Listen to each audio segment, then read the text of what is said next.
तो चलिए आज हम मुगल साम्राज्य के उस दौर में चलते हैं जहां प्यार पर पहरे थे और वहीं एक ऐसी प्रेम कहानी ने जन्म लिया जो इतिहास के पन्नों में हमेशा के लिए अमर हो गई।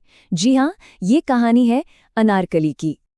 अच्छा, इस कहानी की गहराइयों में उतरने से पहले जरा इस नाम पर गौर करते हैं। अनारकली, इसका मतलब है अनार की कली। कितना खूबसूरत नाम है ना? ये नाम ही जैसे इस पूरी कहानी की नाजुकता और खूबसूरती को बयां कर देता है। आइए अब इस कहानी के पहले अध्याय को खोलते हैं, देखते हैं कि आखिर कैसे शुरू हुई ये अमर प्रेम कहानी। जरा सोच कर देखिए, मुगल दरबार की वो शानो शौकत जहां हर कदम पर कड़े नियम और ढेरों पाबंदियां थीं, और उन्हीं दीवारों के अंदर एक ऐसी मोहब्बत धीरे धीरे पनप रही थी जो आगे चलकर एक बगावत की निशानी बनने वाली थी। तो कहानी के एक तरफ है शहजादे सलीम, जो मुगल सल्तनत के होने वाले बादशाह थे, और दूसरी तरफ है अनारकली, दरबार की एक नृत्यांगना जिसकी खूबसूरती के चर्चे हर तरफ थे। सोचिए, एक तरफ सत्ता और दूसरी तरफ कला, और दोनों के बीच एक ऐसा फासला था जिसे पार करना लगभग नामुमकिन था। लेकिन जैसा कि हर प्रेम कहानी में होता है, एक मोड़ तो आता ही है, और इस कहानी का वो मोड़ था बादशाह अकबर का गुस्सा, जिसने सब कुछ बदल कर रख दिया। जरा कल्पना कीजिए उस बादशाह के गुस्से की, जिसे ये पता चले कि उसका बेटा, सल्तनत का वारिस, एक आम नर्तकी से इश्क कर बैठा है। ये सिर्फ एक पिता का गुस्सा नहीं था, नहीं, ये एक बादशाह के सम्मान पर चोट थी, उसकी सत्ता को एक सीधी चुनौती थी। देखिए, अकबर का गुस्सा सिर्फ इमोशनल नहीं था, इसके पीछे ठोस राजनीतिक कारण छिपे हुए थे। ये रिश्ता मुगल सल्तनत की नींव को हिला सकता था, दरबार का अनुशासन तोड़ सकता था, और सबसे बड़ी बात, बादशाह के अधिकार को सीधी चुनौती दे सकता था। और फिर वो हुआ जिसका किसी ने सोचा भी नहीं था। किंवदंतियों के मुताबिक उस बेमिसाल मोहब्बत की सजा मौत मुकर्रर हुई।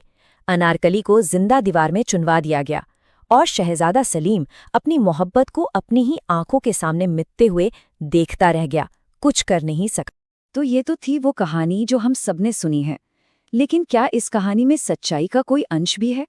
चलिए अब थोड़ा इतिहास के पन्नों को पलटते हैं और सच को जानने की कोशिश करते हैं। और यही वो सबसे बड़ा सवाल है जो इस पूरी दास्तान पर एक प्रश्न चिन्ह लगा देता है।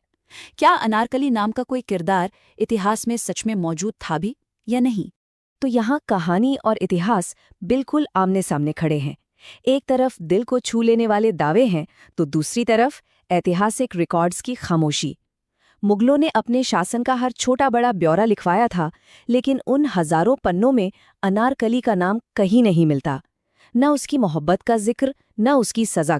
तो सवाल ये उठता है कि अगर अनारकली इतिहास के पन्नों में थी ही नहीं, तो फिर वो लोगों के दिलों में और हमारी यादों में इतनी गहराई तक जिंदा कैसे है? आइए इस रहस्य से भी पर्दा उठाते हैं। असल में अनारकली की कहानी अब सिर्फ एक कहानी नहीं, बल्कि हमारी संस्कृति का एक अहम हिस्सा बन चुकी है। मुगल आजम जैसी फिल्मों ने तो इसे घर घर तक पहुंचा दिया। इसके अलावा कला, साहित्य और संगीत में ये कहानी आज भी पूरी तरह से जिंदा है। देखिए, ये होता कैसे है। सबसे पहले एक ऐसी कहानी होती है जो सीधे दिल में उतर जाती है, फिर कलाकार उसे अपनी कला में ढालते हैं, और फिर वो कला उस कहानी को एक प्रतीक बना देती है, एक ऐसा सिंबल जो पीढ़ियों तक याद रखा जाता है। और शायद यही इस कहानी की असली ताकत है। अनारकली की कहानी अब सिर्फ सलीम और एक नर्तकी की कहानी नहीं रह गई है, नहीं, ये सामाजिक बंधनों को तोड़ने वाले प्यार का, सत्ता के सामने एक आम इंसान की बेबसी का, और प्यार के लिए दिए गए सबसे बड़े बलिदान का प्रतीक बन चुकी है। तो अंत में बस एक ही सवाल बचता है, और ये वाकई में सोचने वाली बात है। ऐसा क्यों होता है कि कुछ कहानियां, भले ही वो सच हों या न हों, हमें इतिहास के तथ्यों से कहीं ज्यादा सच्ची महसूस होती हैं?